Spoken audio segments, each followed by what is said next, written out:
नमस्कार, मैं हूं श्वेता झा। आप देख रहे हैं सुबह सुबह। मुरादाबाद में एक शख्स को कोरोना वैक्सीन लगने के दूसरे दिन उसकी मौत हो गई। ये शख्स सरकारी अस्पताल में वार्ड बॉय था और उसे 16 जनवरी को अस्पताल में ही वैक्सीन दी गई थी। हालांकि उसकी मौत को लेकर परिवार और अस्पताल के अलग अलग दावे हैं, लेकिन मौत की वजह अभी कुछ साफ नहीं है। 48 साल के महिपाल सिंह अब इस दुनिया में नहीं है। रविवार शाम उनकी मौत के बाद से घर में कोहराम मच गया है। पिता की मौत से बेटा एकदम सन्न है। परिवार में किसी को यकीन नहीं हो रहा कि एक दिन पहले तक जिला अस्पताल में ड्यूटी करने वाले महिपाल सिंह को अचानक ऐसा क्या हो गया कि जान ही चली गई। और ज्यादा परेशान करने वाली बात यह है कि देश भर में कोरोना टीकाकरण के अभियान के तहत मुरादाबाद अस्पताल में वार्ड बॉय के पद पर तैनात महिपाल सिंह को भी टीका लगाया गया था। वहाँ से करीबन 1:30 बजे पापा जी बाहर से आए जहाँ वैक्सीनेशन हो रहा था।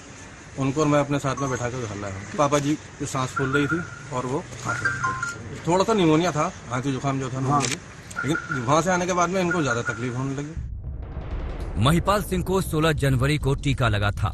परिवार के मुताबिक टीका लगने के बाद उनकी तबीयत बिगड़ गई थी। उन्हें पहले से सर्दी जुकाम था, जो टीका लगने के बाद और बढ़ गया। परिवार के मुताबिक घर लौटते वक्त महिपाल सिंह बुरी तरह हाँप रहे थे, लेकिन अस्पताल का दावा है कि 16 जनवरी को महिपाल ने नाइट ड्यूटी भी की थी। अस्पताल के मुताबिक ड्यूटी के दौरान उन्हें कोई तकलीफ नहीं दिखी। सीने में दर्द और सांस फूलने की तकलीफ हुई थी। उसके बाद उन्हें जब तक जिला चिकित्सालय वो मृत अवस्था में ले जाएगा। तो क्या लगता है सर, जो इंजेक्शन वैक्सीनेशन हुआ क्या उसका कोई रिएक्शन नहीं, परिवार का जैसे आरोप है? नहीं, उसका कोई रिएक्शन नहीं प्रतीत होता है, क्योंकि कल रात में इन्होंने नाइट ड्यूटी भी की थी। कोई समस्या नहीं थी। केंद्रीय स्वास्थ्य मंत्रालय का दावा है कि देश भर में कोरोना टीके लगने के बाद सिर्फ एक मामले में गंभीर और 51 में मामूली साइड इफेक्ट की बात सामने आई है।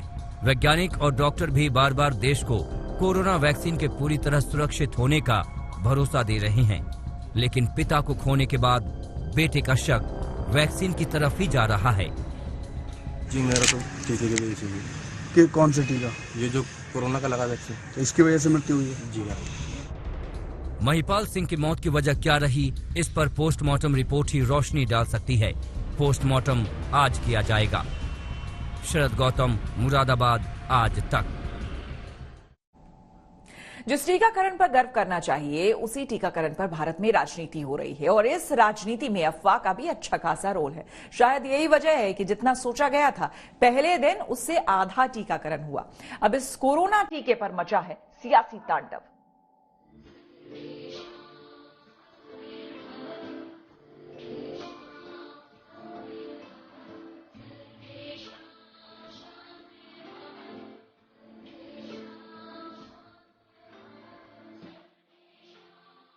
अफवाहें, दुष्प्रचार से बचकर रहना है।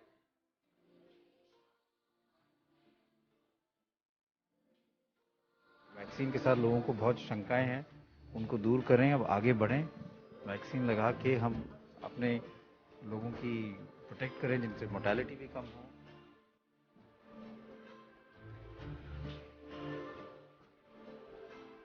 किसी भी अफवाह में ना जाए।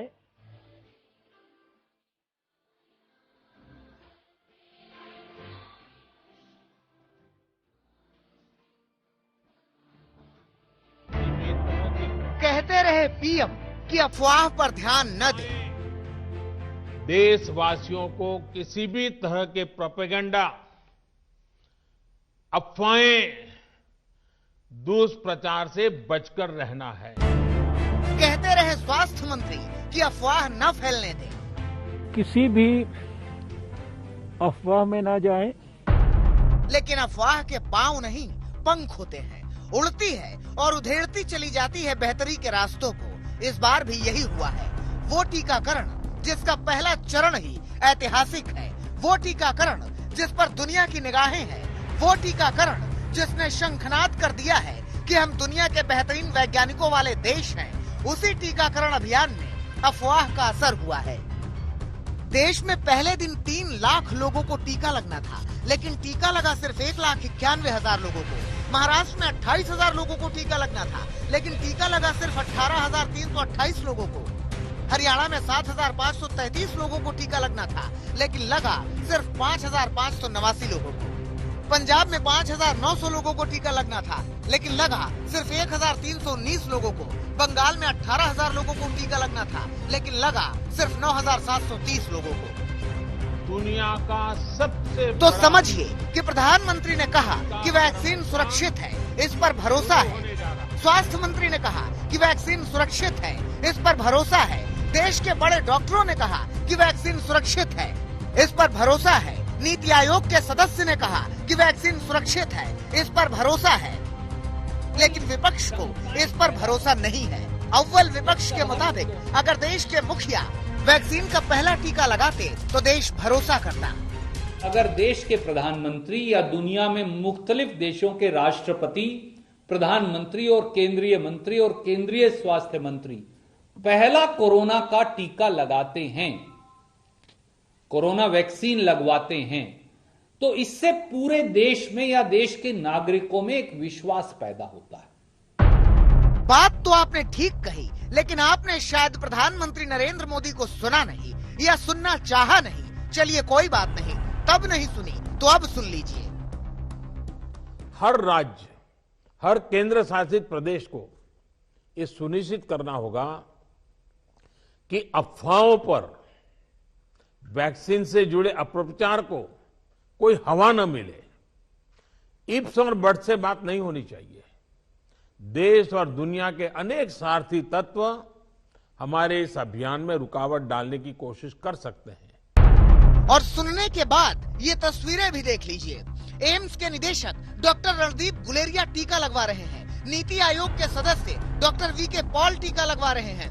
मेदांता अस्पताल के चेयरमैन डॉक्टर नरेश त्रेहान टीका लगवा रहे हैं। SII के CEO आदार पूनावाला टीका लगवा रहे हैं। बीजेपी के सांसद और पेशे से डॉक्टर महेश शर्मा टीका लगवा रहे हैं। जानते हैं इन्होंने आगे बढ़कर टीका क्यों लगवाया? ताकि देश को संदेश मिले कि कोरोना को खत्म करने के लिए टीकाकरण जरूरी है। लेकिन जरूरी चीज में जब तक राजनीति न घुले तो हिंदुस्तान की पॉलिटिक्स ही क्या। वैक्सीन क्या है? किसी की बेहतर सुरक्षा के लिए है। अगर मैं स्वार्थी हो जाऊं तो मैं सोचूंगा कि सबसे पहले मेरी सुरक्षा में क्यों नहीं इंतजाम कर लेता जब वैक्सीन आई गई है। ये भी सोच हो सकती थी प्रधानमंत्री जी की।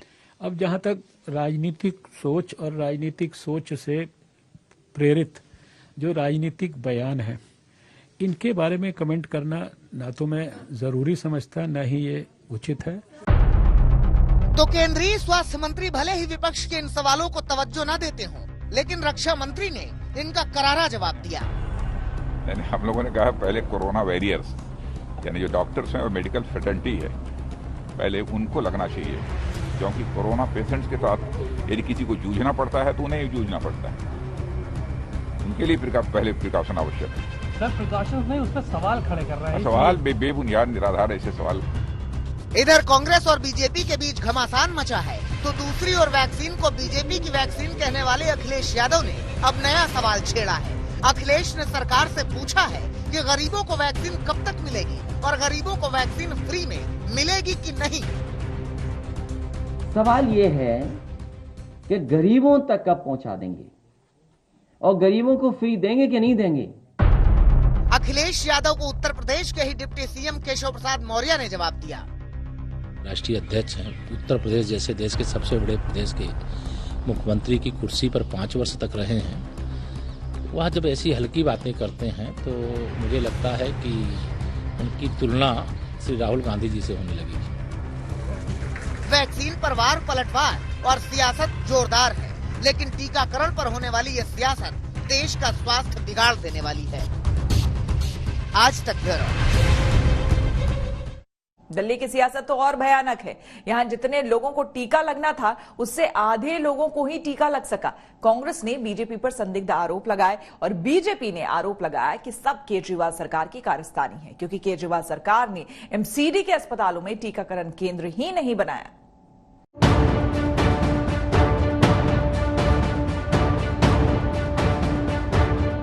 बिल्कुल नॉर्मल, कुछ नया नहीं है, कुछ अनोखा नहीं है। सब जैसा नॉर्मल जैसा घुसी थी वैसे ही बाहर आई। नहीं कोई अभी तो कुछ दिक्कत नहीं है। टेंथ होके लगाए, अपनी सेफ्टी इसमें हम सब की है।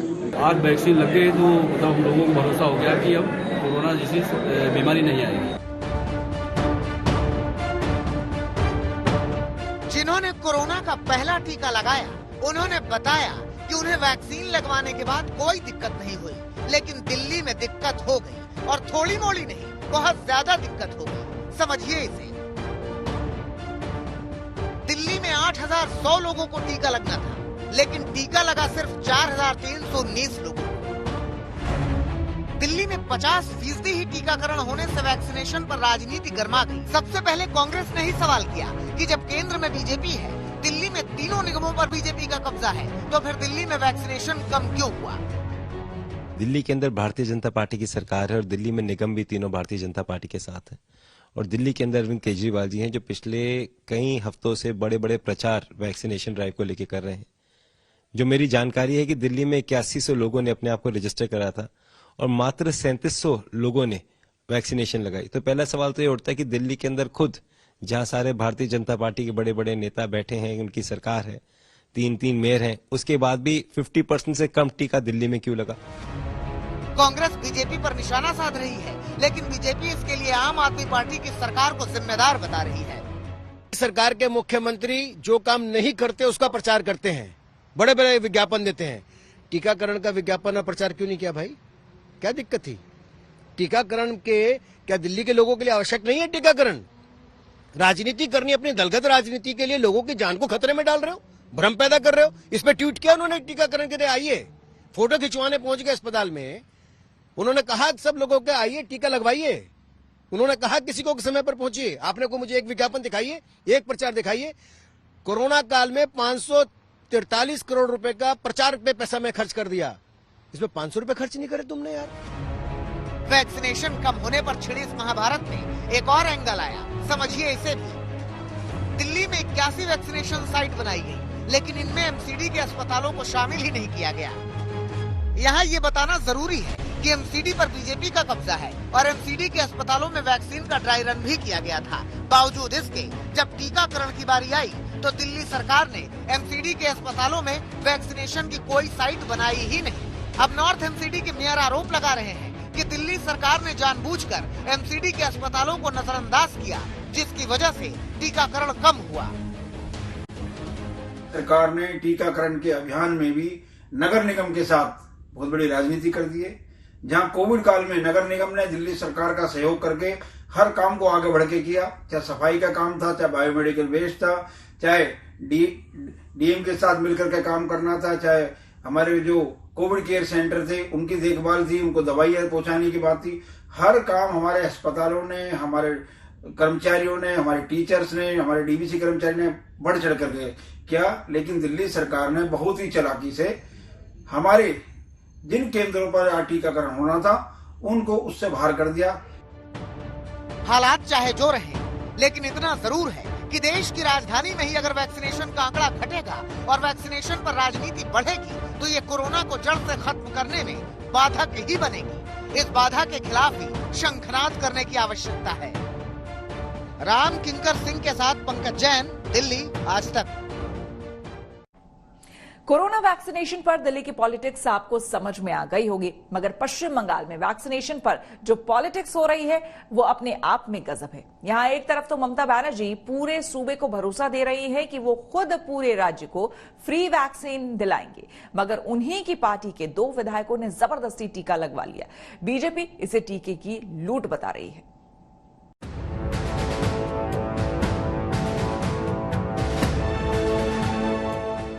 इन तस्वीरों को बहुत गौर से देखिए, क्योंकि हिंदुस्तान के ऐतिहासिक टीकाकरण और टीकाकरण पर मचे सियासी तांडव के बीच ये तस्वीरें बेहद अहम हैं।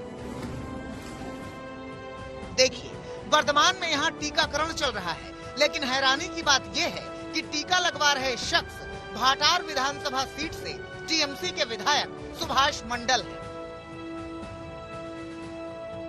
दूसरी तस्वीर देखिए, वर्तमान के कटवा में यहाँ टीकाकरण चल रहा है। यहाँ भी जिन्हें टीका लग रहा है वो भी टीएमसी से ही कटवा के विधायक रवि चटर्जी हैं। अब इन दोनों तस्वीरों के बाद ये समझ लीजिए कि वैक्सीन के नाम पर केंद्र के खिलाफ रण छेड़े हुए ममता दीदी ने एक पत्र जारी किया है। इस पत्र का मजमून ये है कि ममता बनर्जी अपने सूबे में सिर्फ फ्रंट लाइन वर्कर्स ही नहीं बल्कि पूरे सूबे में वैक्सीन दिलवाएंगी और फ्री में लगवाएंगी। मगर खुद उनके विधायक बेसब्र हो गए। वो खुद ही लाइन तोड़कर पहुंचे। वैक्सीनेशन सिर्फ फ्रंट लाइन वर्कर्स और हेल्थ कर्मचारियों के लिए था। अब इस जबरन टीकाकरण पर बीजेपी बिफर गई। कैलाश विजयवर्गीय ने तो इसे टीका लूट कह दिया। कोरोना वैक्सीन की हुई लूट। देश के प्रधानमंत्री मोदी जी ने कोरोना वॉरियर्स, स्वास्थ्य कर्मियों और फ्रंट लाइन वर्कर्स के लिए फ्री में कोरोना वैक्सीन भेजी, लेकिन पश्चिम बंगाल में टीएमसी विधायक और गुंडों ने जबरदस्ती वैक्सीन लगवा ली। और ममता जी का बयान ये है कि मोदी जी ने वैक्सीन कम भेजी। शर्म करो ममता जी। ना नेतारा जी सब वैक्सीन নিয়ে নেন তো যারা পাওয়ার তারা তো পাবে না, কম তো পড়বেই। কেন্দ্রের টাকা এলে আগে ভাগাভাগি হয়ে যাবে, তো ডেভেলপমেন্ট কি করে হবে? ভ্যাকসিন হলো সেটাও ভাগাভাগি হয়ে গেল, রেশন আসবে সেটাও ভাগাভাগি হয়ে যাবে। তো সাধারণ মানুষের জন্য যে ভ্যাকসিন এসছে তার কম পড়বে, রেশন কম পড়বে, টাকা কম পড়বে। बीजेपी ने हंगामा किया तो टीएमसी को कुछ सूझा ही नहीं कि अब आरोपों को सहे कैसे, कुछ कहें कैसे। আমি কাগজে দেখলাম, আমি কি করে জানবো? স্যার আমাদের ভ্যাকসিন নিতে চাচ্ছে না, ওনারা নিয়েছেন, এটা তো একটা খবর। मौका कांग्रेस के पास भी था दीदी को घेरने का, लिहाजा उसने भी कसर नहीं छोड़ी। बंगाल में जो नुमाइंदे, सरकारी नुमाइंदे, यहाँ के विधायक, आम लोगों की नुमाइंदे, आम लोगों को छोड़कर सबसे पहले वैक्सीन लेने गए, ये क्या नजारा देख रहे हैं हम लोग। कोरोना वैक्सीन पर सियासत उसी रोज से चल पड़ी थी जिस रोज से ऐलान हुआ था कि भारत ने इतिहास रचते हुए कोरोना वैक्सीन बना ली है। लेकिन कोरोना वैक्सीन लगने की शुरुआत के साथ ही सियासी तांडव का हो जाना समझ से परे है। कोलकाता से मनोज्ञा लोईवाल के साथ इंद्रजीत कुंडू, वर्धमान, आज तक। अन्नदाता के आंदोलन में खालिस्तान से जुड़े लोगों की एंट्री के आरोप लगाए जा रहे थे, क्योंकि जांच एजेंसी एनआईए ने आंदोलन में विदेशी फंडिंग से जुड़े मामले में करीब 40 लोगों को समन भेजा है। लेकिन किसान आंदोलनकारियों को लगता है कि सरकार बदले की कार्रवाई कर रही है और आंदोलन को खत्म करने में जोर लगा रही है।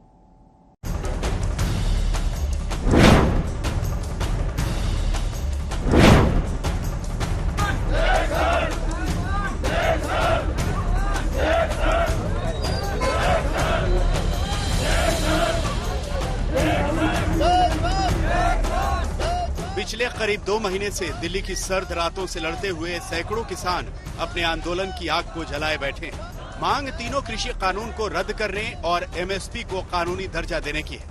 हालांकि सरकार ने यह साफ कर दिया है कि तीनों कानून वापस नहीं होंगे। अब तक 9 दौर की बातचीत में समाधान नहीं निकला है। अब अगली उम्मीद 19 जनवरी की बैठक से है।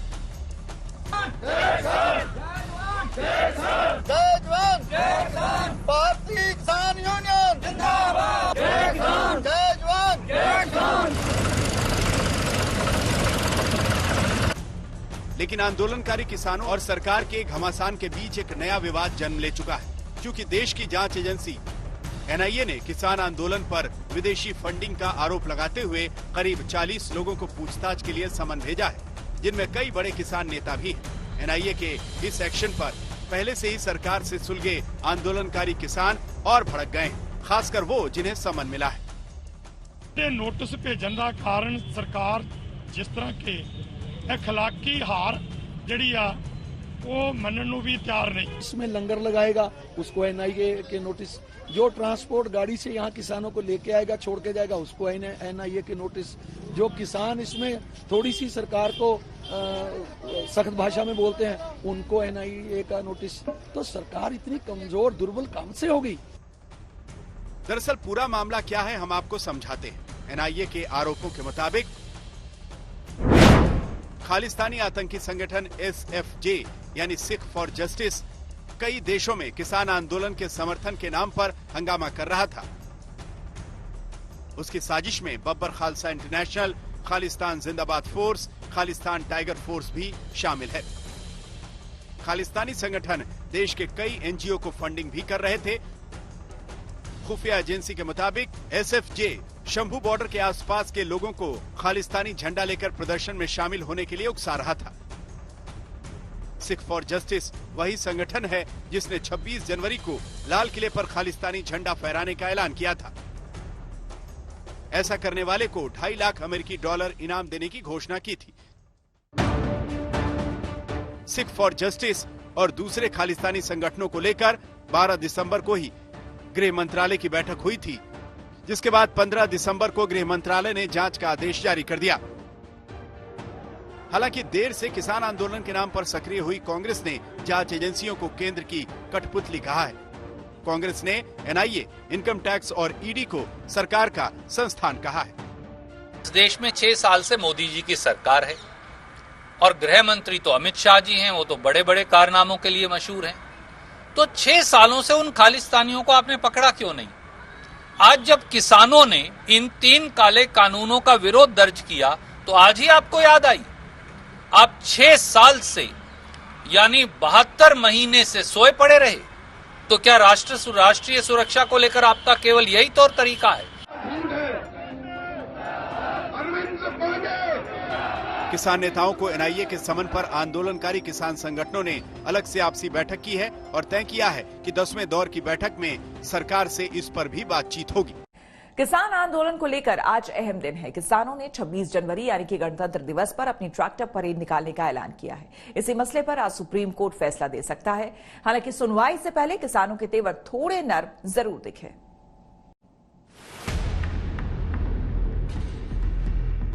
किसान आंदोलन आज 54वें दिन में दाखिल हो चुका है और गणतंत्र दिवस में अब सिर्फ 1 हफ्ता बाकी है।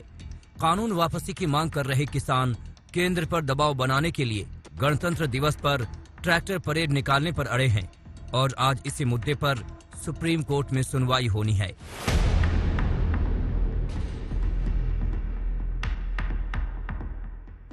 सुप्रीम कोर्ट आज दिल्ली पुलिस की उस याचिका पर सुनवाई करेगा जिसमें 26 जनवरी को किसानों की प्रस्तावित ट्रैक्टर परेड पर रोक की मांग की गई है। याचिका में कहा गया है कि ट्रैक्टर परेड से राजधानी में कानून व्यवस्था की समस्या पैदा हो सकती है। 26 तारीख को निश्चित तौर पे दिल्ली के अंदर होगा मार्च जो होगा, हमारा सेलिब्रेशन जो परेड होगी 26 जनवरी की किसानों के द्वारा, वो दिल्ली के अंदर होगी। तो ये हमने तय कर लिया। हालांकि किसानों के रुख में थोड़ी नरमी जरूर आई है। कुछ संगठन पहले लाल किले से परेड निकालने पर अड़े थे, लेकिन रविवार शाम को बैठक के बाद इसमें तब्दीली की गई है। अब दिल्ली के बाहर शांतिपूर्ण परेड की तैयारी की गई है। आउटर रिंग रोड पर करीब 50 किलोमीटर लंबी परेड होगी। सभी ट्रैक्टरों पर तिरंगा झंडा होगा। किसानों ने भरोसा दिया है कि उपद्रवी तत्वों को परेड से बाहर रखा जाएगा। परेड में राज्यों की सांस्कृतिक झांकियां भी होंगी। राष्ट्रपति भवन से और इंडिया गेट तक वो यात्रा निकाल लेंगे। उन्होंने यात्रा अपनी शॉर्ट कर दी जो परेड है, और हम लाल किले से निकाल लेंगे इंडिया गेट तक। तो दोनों का मेल मिलाप वही होगा। ये जो कुछ सोशल मीडिया पर इस तरह का मैसेजेस दिए जा रहे हैं कि ये पार्लियामेंट के ऊपर जाएंगे, ये लाल किले जाएंगे, ये फला जगह जाएंगे, वो एकदम ठीक बात नहीं है। हम बिल्कुल शांतमय तरीके से आउटर रिंग रोड पर जाएंगे। किसान आउटर रिंग रोड तक कैसे पहुंचेंगे, लाख के करीब ट्रैक्टरों को सड़क पर कैसे संभाला जाएगा, इस पर अभी तैयारी बाकी है। लेकिन परेड की तैयारियां पंजाब में कई दिनों से दिख रही हैं। ट्रैक्टर जुटाने समेत ट्रैक्टरों को सजाने का काम युद्ध स्तर पर चल रहा है। मकसद सिर्फ एक है कि केंद्र सरकार को ताकत दिखानी है। इसी ताकत की नुमाइश सुप्रीम कोर्ट की कमेटी को दरकिनार करके भी की जा रही है। कोर्ट के सामने आज वो याचिका भी है जिसमें कमेटी के सभी सदस्यों को हटाने की मांग की गई है।